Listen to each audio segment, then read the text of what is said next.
Good morning সবাইকে। সকাল সকাল সূর্যি মামার সাথে আমিও উঠে পড়েছি। বাঙালিয়ানা ইন রিচমন্ড চ্যানেলে আরও একটি নতুন ব্লগের শুরু। সকালটা সুন্দর রোদ ঝলমলে হলেও মনের মধ্যে একটা মেঘ ছুমে আছে। লাস্ট কয়েকটা দিন ধরে টিভিতে যে খবরগুলো আমরা এখানে বসে পাচ্ছি সেগুলো সত্যিই ভীষণ মর্মান্তিক। আসলে আমিও তো একটি মেয়ে, আবার একটি মেয়ের মা, তাই মেয়েদের জন্য ভয়ে বুকটা কেঁপে উঠছে বারবার। আর কিছুদিন বাদেই বাঙালিদের সবথেকে বড় উৎসব দুর্গাপুজো আসতে চলেছে, কিন্তু তার আগেই এক দুর্গার বিসর্জন হয়ে গেল। এটা কি মেনে নেওয়া যায়? কথাই আছে, ভগবান সবসময় আমাদের সাথে থাকতে পারে না বলেই এই পৃথিবীতে আসার সময় আমাদের একটা করে মা দেয়। আসলে মায়েরাই তো সন্তানদেরকে আঁকলে রাখে, বড় করে, আবার সেই মায়েরাই বড় হয়ে আর এক সন্তানের জন্ম দেয়। তবেই তো পৃথিবী আগাচ্ছে, তবেই তো পৃথিবীর সৃষ্টি হয়েছে। মা থেকেই তো সবটা সৃষ্টি, মাই তো মাটি, সেই মাকেই আজ অসম্মান করা হচ্ছে। জানি না এর বিচার পাবো কি না, তা বলে তো হাল ছাড়লে চলবে না। এর আশায় আমরা বুক বেঁধেছি। আজ স্বাধীনতা দিবস, কিন্তু কোথাও যেন আমরা স্বাধীন নই। মনটা ভীষণ খারাপ, তাই এই দিনটা ঠিকভাবে উদযাপন করতেও পারছি না। যাই হোক, দেখা যাক কি হয়। আপনাদের সাথে গল্প করতে করতে ব্রেকফাস্টটাও বানিয়ে নিচ্ছি।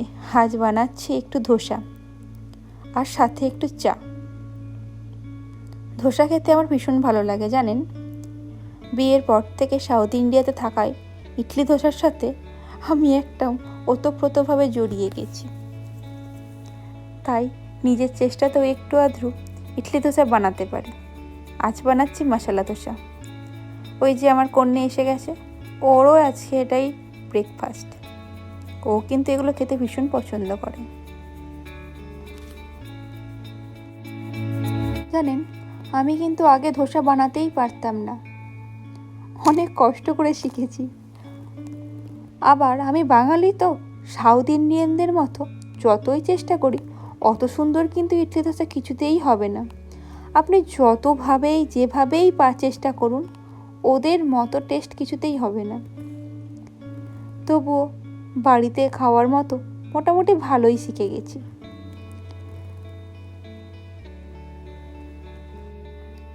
যাই হোক, আমার আরও একটা ধোসা রেডি হয়ে গেছে। এবার ব্রেকফাস্ট করার পালা।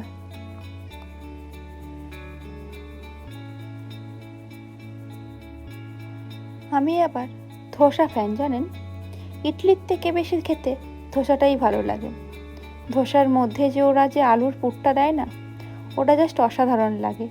সাথে কোকোনাট চাটনি, কি দারুণই যে স্বাদ হয়। সেটা যেন আমি আমেরিকাতে বসেও মাইশোরের সেই ধোসার গন্ধটা পাই।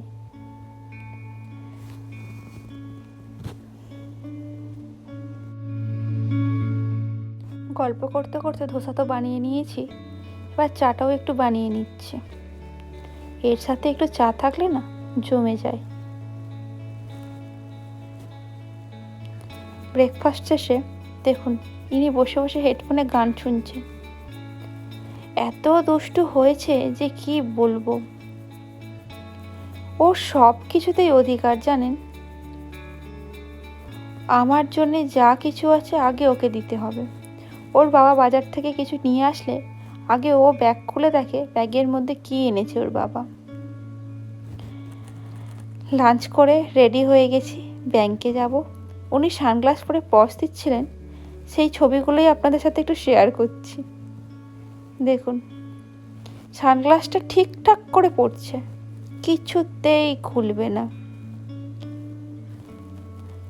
18 মাস ওর বয়স। ও এত কিছু যে কিভাবে শিখে গেল জানি না, সবই ভগবানের আশীর্বাদ। যাই হোক, ব্যাংকে আমরা চলে এসেছি। আর এটাকে দেখুন, ও বেশ বসে বসে চারিদিকটা দেখতে দেখতে যাচ্ছে। এখানে তো বাচ্চাদের কোলে নেওয়া যায় না, ওরা এই স্ট্রলার কারে বসেই চারদিকে যায়।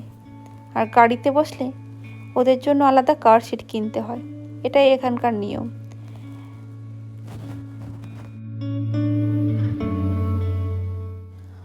ব্যাংকের কাজটা হয়ে গেছে, এবার বাড়ি ফিরবো।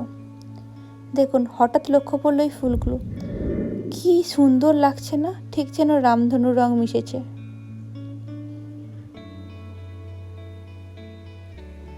সারা দুপুর এই দিক ওই দিক ঘুরে ঘুরেই কেটে গেল। ও টায়ার্ড না হলেও আমরা দুজনে ভীষণ টায়ার্ড হয়ে গেছি। আবার যেতে হবে একটা দোকানে, ওর বন্ধুর জন্য একটু গিফট নেওয়ার ইচ্ছে আছে। দেখুন ওর বেস্ট ফ্রেন্ড এটা নাকি, ওর ব্যাগের মধ্যে একটা টেডি বিয়ার আছে, ওটার নাম বানি। ওটার ওপরও কিছু কারণে রাগ হয়েছে, হঠাৎ লক্ষ্য করলো, তাই আপনাদের সাথে শেয়ার করছি। কিছুতেই ওকে এখন আদর করবে না, কারণ ও নাকি ওর চশমাটা খুলে দিচ্ছে তার জন্য। জোর করে যখন বলছি রানী একটু আদর কর, তাহলে একটা ফটো তুলবো, একটু আদর করেই আমায় ব্যাগটা দিয়ে দিল, তারপরেই চশমাটা আমার হাতে দিয়ে দিল। ওর বাবা একটু বকেছে দুষ্টুমি করছিল বলে মুখটা ভার করে বসে আছে। দেখুন মুখটা দেখলেই হাসি পায়, আবার এইটুকু মেয়ে রাগ করে। বাড়ি এসেই বানিয়েছি একটু হোয়াইট সসেস পাস্তা আর একটু মশলা পাস্তা, এটা নিয়েই যাবো ওর বন্ধুর বাড়ি। ওরা কাল ইন্ডিয়া যাচ্ছে কিছুদিনের জন্য, তাই হঠাৎ করেই প্ল্যানিং হলো বার্থডে পার্টির। আমিও বললাম তোমাদের তো ব্যাগ প্যাকিংয়ের ব্যাপার আছে, তো আমি একটু রান্না বান্না করে নিয়ে আসছি, তোমরা একটু বানাও, তাহলেই হয়ে যাবে। এই বারবি আর চকলেটটাই হচ্ছে আজকের গিফট। ব্যাগ গুছানো হয়ে গেছে, এবার চলুন যাই। এসে গেছি। ওই যে বাচ্চাটাকে দেখছেন, ওর নাম গীত, আচড়ি বার্থডে। যার বার্থডে দেখুন তার কিন্তু সাজগোজ নেই, আর যিনি গেস্ট এসেছেন তিনি কিন্তু সেজে গুজে একদম এসেছেন। কত রকমের যে ওদের কথা কেউ বোঝে না। ওর বয়স 2 বছর আর এর 18 মাস। ওদের তো দুষ্টুমি চলতেই থাকবে। আজ এই পর্যন্তই, এখানেই শেষ করছি।